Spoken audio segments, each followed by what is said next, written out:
नमस्कार, मी उमेश चव्हाण पुन्हा एकदा। आज आपण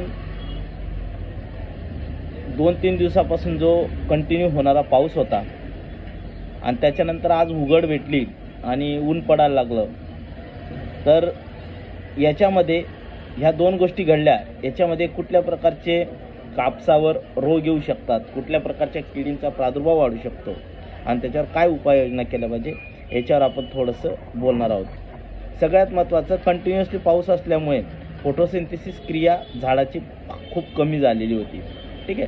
त्याच्यामुळे पिवळसरपणा बहुतेक आता थोडंसं ऊन पडायला लागलं की जाणवायला लागेल की अरे कपाशी पिवळी पडायला लागली, कपाशीची पानं लाल व्हायला लागले, या गोष्टी घडू शकतात। दुसरं, काही आपल्याकडे काळीच्या जमिनी भरपूर मोठ्या प्रमाणात आहेत आणि काही ठिकाणी खताचं प्रमाण, ह्युमसचं प्रमाण जमिनीमध्ये खूप कमी प्रमाणात असल्यामुळे जमिनी एकदम कॉम्पॅक्ट झालेल्या आहेत। अशा ठिकाणी झाड बसण्याचं प्रमाण खूप मोठ्या प्रमाणात होऊ शकतो, म्हणजे झाडं बसणे किंवा विल्टिंग होणे आपण त्याला म्हणू शकतो।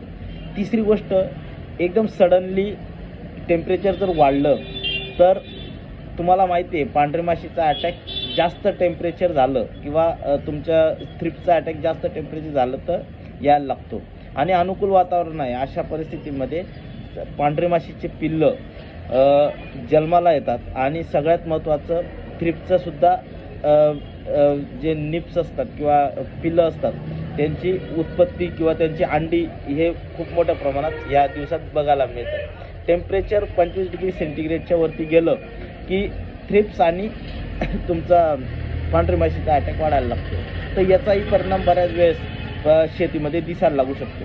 काही लोक असंही म्हणू शकतात की मी तर 8 दिवसापूर्वी पावडर मारलं होतं, मग एकदम असं काय झालं, कुकडा कशाला आला कपाशीमुळे? तर आपण जे पावडर मारल्या त्या रेग्युलरली असतील, पण आता याच्यासाठी काय उपाययोजना केल्या पाहिजे हे सगळ्यात महत्त्वाचं आहे। विल्टिंग होणे, फोटोसिंथेसिस न होणे आणि ह्या वातावरण बदलामुळे येणाऱ्या किडी, या 3 गोष्टी सगळ्यात महत्त्वाचा विषय। त्याच्यानंतर आता ह्या 3 गोष्टींचं नियंत्रण कसं करायचं? विल्टिंग होणं टाळायचं असेल तर सगळ्यात महत्त्वाची गोष्ट, त्याला खालून क्लोरोपायरिफॉस किंवा थायमेथॉक्झान हे तुम्हाला ह्युमिक ॲसिड सोबत किंवा 98% ह्युमिक ॲसिड जे येतं त्याच्यासोबत जर आपण खालून दिलं तर खूप उत्तम राहील।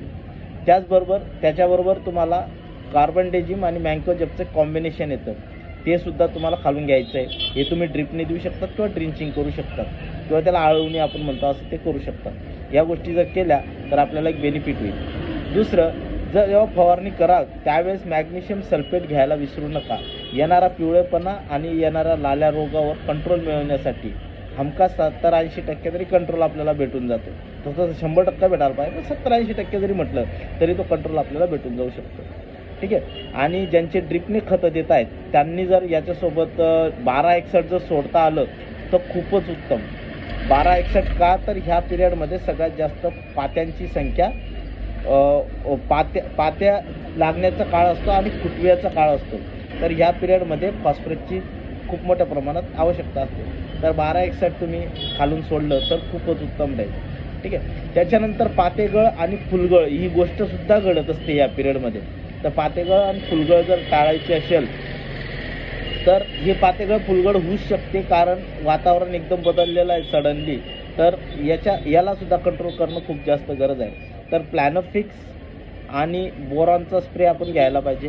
बोरॉन खूप महत्त्वाची भूमिका निभवतं याच्यामध्ये सुद्धा आपल्याला 70 ते 80% नियंत्रण आपल्या पातेगळ आणि फुलगळमध्ये करता येतं। तर या 3-4 गोष्टी ज्या आहेत त्या मी तुम्हाला सांगितल्या आणि काही कीटकनाशकांची नावंसुद्धा सांगितली, पण अधिक माहितीसाठी तुम्ही जवळच्या कृषी सेवा केंद्रांना भेट द्या किंवा डॉक्टर फार्मशी कंटिन्युअसली जोडून राहा। धन्यवाद।